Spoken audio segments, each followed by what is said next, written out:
Good evening. The rising tensions in the West Philippine Sea is expected to be tackled in the upcoming trilateral meeting between the Philippines, the United States, and Japan. The meeting between Philippine President Bongbong Marcos, US President Joe Biden, and Japanese Prime Minister Fumio Kishida will take place on April 11 at the White House in Washington, D.C., USA. Asked if there will be a stronger statement from the three countries regarding the increasing tensions in the West Philippine Sea, Department of Foreign Affairs Acting Deputy Undersecretary Hans Mohaimin Siriban says discussions on the recent developments in the disputed waters is expected. We can expect a discussion on the recent incidents. Of course, the joint vision statement is still under discussion, but we can expect an alignment of views among the three countries on the recent incidents in the West Philippine Sea. Of course, we will continue to call on peace and stability, and that the recent incidents be solved in a peaceful and diplomatic manner. Nonetheless, Siriban says the trilateral conference is not directed at any country. According to the foreign affairs officials, strengthening peace in the Indo-Pacific region would be the leading agenda in the upcoming trilateral meeting. Former Presidential Chief Legal Counsel Salvador Panelo says former President Rodrigo Duterte used the arbitral tribunal ruling to assert the country's sovereign rights in the West Philippine Sea in his first meeting with Chinese President Xi Jinping.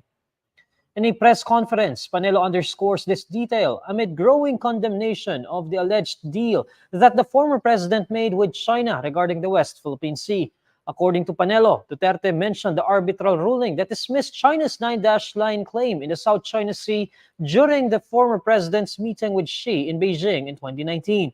However, according to Panelo, Duterte's assertion of the July 2016 Permanent Court of Arbitration Award changed Xi's mood.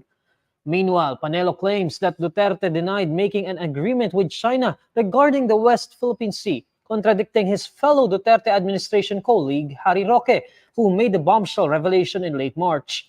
Panelo also says that he is willing to attend investigations on the gentleman's agreement that the former president supposedly entered into with China regarding the West Philippine Sea.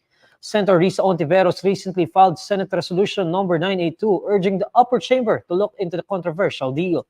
Duterte has yet to publicly address the controversy since it emerged in late March. Senator Coco Pimentel says it would be better to defer charter change talks until the 2025 election is finished. In a press conference, Pimentel says the Cha-Cha talks should be postponed until a new set of legislators are elected following the 2025 elections. Pimentel's remarks came after a Pulse Asia poll showed that most Filipinos still did not believe that now would be the right time to amend the Constitution.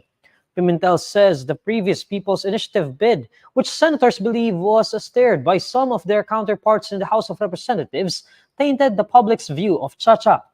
Earlier this year, members of the Senate and the House traded in heated barbs over the controversial signature campaign. The Light Rail Transit Line 2 will offer free rides to the public at specific times on the Day of Valor on April 9. According to the Light Rail Transit Authority, veterans and the general public can redeem their free rides from 7 a.m. to 9 a.m. and 5 p.m. to 7 p.m. LRTA Administrator Hernando Cabrera says the free rides for passengers is the management's way of commemorating the Day of Valor to salute veterans and modern-day heroes. The announcement came after the management of Metro Rail Transit Line 3 announced a 6-day free ride service for veterans and their companions from April 5 to 11. Veterans only need to present their valid identification card from the Philippine Veterans Affairs Office. Here's the latest roundup of today's top stories. Rising tensions in the West Philippine Sea expected to be tackled in the upcoming trilateral meeting between the Philippines, the US, and Japan. Former Presidential Chief Legal Counsel Salvador Panelo says former President Duterte asserted the arbitral tribunal ruling in his first meeting with Chinese President Xi Jinping. And the number of OFWs injured during the massive Taiwan earthquake rises to 4. These are the stories you need to know today. I'm Neil Mercado. Follow INQUIRER.net on Facebook, X, YouTube, TikTok, Instagram, and Reddit. For more stories, visit INQUIRER.net. Good evening.